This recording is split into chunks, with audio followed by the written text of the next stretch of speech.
جب تمہارا وقت آئے تو پہلے تم میرے گھر میں آ کر 2 رکعت نماز عید ادا کرنا، اور تم نے دیکھا کہ 2 رکعت کے اندر 6 تکبیریں ہوتی ہیں، عام طور پہ 2 رکعت میں 6 تکبیریں ہوتی ہیں، اور ایکسٹرا کر دو، اب 12 تکبیریں ہوں گی، 6 پہلے کی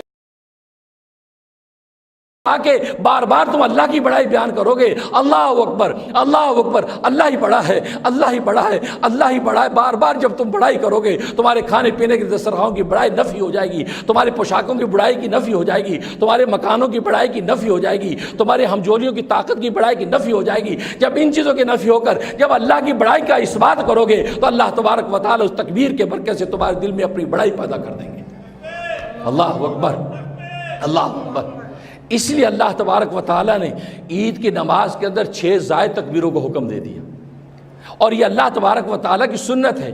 بس اوقات علاج بھی ضد کرتے ہیں، علاج بھی ضد کرتے ہیں، یعنی کبر کو توڑنے کے لیے انسان کو اور اللہ کی بڑائی بیان کرنے کو حکم دیتے ہیں۔ جیسے تراویح کے اندر انسان گویا کہ روزانہ عام سال کے اندر 20 سجدے کرتا ہے، فرائض و واجب میں 20 سجدے کرتا ہے، اور تراویح میں 20 رکعت اور بڑھا کر 40 رکعت کر دی، اور 40 سجدے اور بڑھا دیے تو 20 رکعت میں 40 سجدے کر رہا تھا، اب گویا کہ اللہ تبارک و تعالی نے 20 رکعت اور بڑھا کر 40 سجدے اور کر دیے، گویا کہ تراویحوں میں 80 سجدے روز کرتا ہے، تاکہ اللہ تبارک و تعالی کی عظمت و بڑائی اس کے قلب کے اندر بیٹھ جائے۔ تو دیکھو یہ اللہ تبارک و تعالیٰ کی سنت اور ترتیب ہے۔ اسی طریقے سے عید کے اندر بھی اللہ تبارک و تعالیٰ اللہ اکبر کی تکبیریں کروا کے اللہ اپنی بڑائی اپنے بندے کے قلب میں پیدا کرتا ہے۔ جب بندے میں اللہ تبارک و تعالیٰ کی بڑائی پیدا ہو گئی اور اس کا اپنا عجز اس کے اندر پیدا ہو گیا، اور جس نے عجز پیدا کر لیا، حدیث میں فرمایا من تواضع للہ رفع اللہ، جو اللہ کے لیے نیچے ہوا جھک گیا، اللہ تبارک و تعالیٰ اس کو بلند کر دیا۔ حضرت سلیمان علیہ الصلوۃ والسلام ایسا بادشاہ نہیں گزرا، ایسی بادشاہت اللہ نے ان کو عطا فرمائی، دنیا کے خزانے نعمتیں ان کو عطا کر دیں۔ کہتے کہ جب وہ اپنے گھوڑے پر بیٹھتے تھے، ایک ٹاپ رکھ کے دوسرا قدم رکھنے لگتے تھے، اس دوران میں پوری تورات تلاوت کر لیتے تھے، پوری تورات تلاوت۔ اور آج ہم اپنی مرسیڈیز میں بیٹھتے ہیں، اپنی BMW میں بیٹھتے ہیں تو کیا کرتے ہیں؟ میوزک لگاتے ہیں، پھر بندر کی طرح اچھلتے ہیں۔ یار میوزک نہیں لگاؤ، قرآن لگا دو۔ یار میں بورنگ ہو جاتا ہوں، نیند آ جاتی ہے، میوزک نہ لگاؤ تو ڈرائیونگ نہیں ہوتی۔ اللہ اکبر۔ جب روح کو آپ نے مانوس کر دیا کسی گندی چیز سے تو اسی طرح مانوس ہو گئی۔ اگر روح کو آپ جو مانوس کر دیا کہ پاکیزہ چیز سے، اور ظاہر ہے کہ اللہ کا قرآن اور اللہ کا ذکر تو یہ اصل میں روح کی غذا ہے۔ الا بذکر اللہ تطمئن القلوب، روح کی غذا ہے۔ اگر قرآن کریم سننے کی تلاوت سننے کی اگر آپ نے عادت ڈال دی تو آپ کی روح اس کے لیے بے چین ہوگی۔ تو وہاں سلیمان کتنا بڑا بادشاہ ہے، وہ اللہ کو بھولتا نہیں ہے، وہ اپنی سواری پر بیٹھتے بیٹھتے پوری تورات تلاوت کر لیتا ہے۔ اور آج ہم گھنٹوں اپنی گاڑی کے اندر چلے جاتے ہیں، ہم وہاں قرآن کریم سننے کا ہمیں جب ذوق نہیں، ہمیں ذکر سننے کا ذوق نہیں، گانے لگا کے بیٹھے۔ دیکھو سلیمان نے کیسا شکر کیا، اور آج ہماری فکر کیسی۔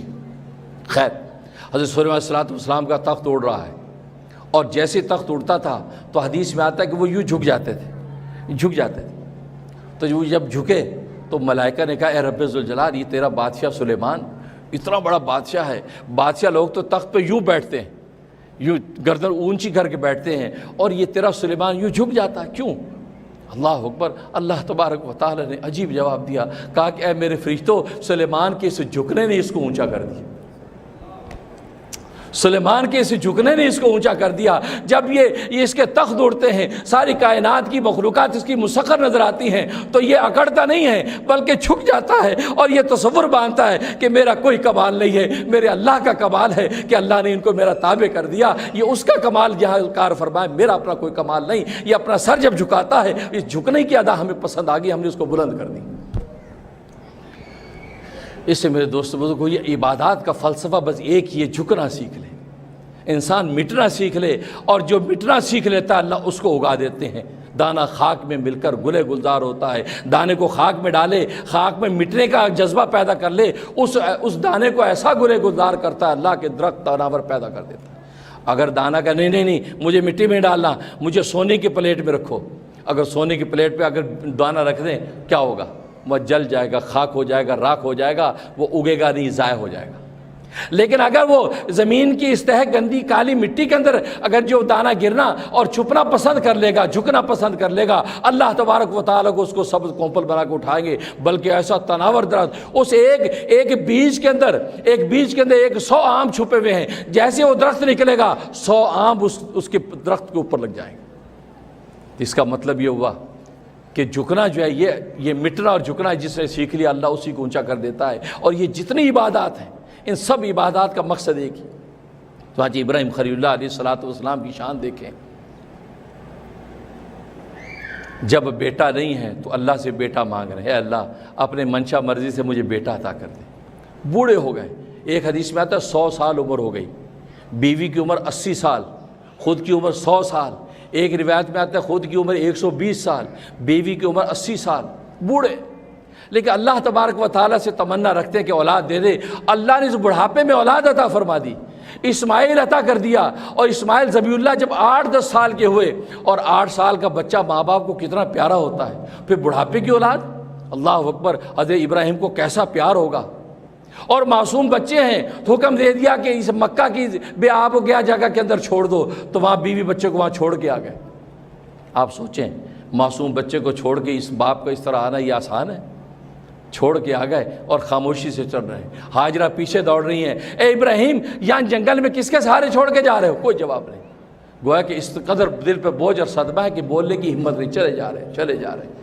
آخر ہاجرہ پیچھے سے آواز لگاتی ہے، ابراہیم اے اللہ کے خلیل، اے اللہ کے دوست، کیا تیرے اللہ نے یہ حکم دیا ہے کہ تو ہمیں یہاں چھوڑ جا؟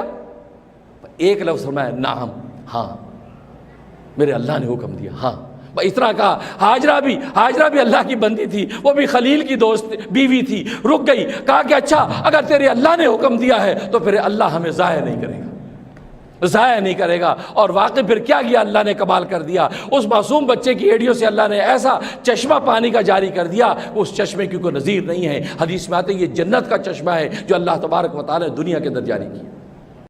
میسج ٹی وی کے چینل کو سبسکرائب کیجئے اور امن کے پیغام کو پھیلانے میں ہماری مدد کیجیے۔ ویڈیو کے نیچے سبسکرائب کے بٹن پر کلک کریں اور میسج ٹی وی چینل کے سبسکرائبر بنیں۔ سبسکرائب کرنے کے بعد بیل کے آئیکن پہ کلک کیجیے تاکہ ہر نئی ویڈیو کی نوٹیفیکیشن براہ راست آپ کو مل جائے۔ اس ویڈیو کو تھمز اپ کا بٹن دبا کر لائک کیجیے اور اپنی فیس بک وال اور ٹویٹر پر شیئر کیجیے۔ آپ کا اپنا میسج ٹی وی۔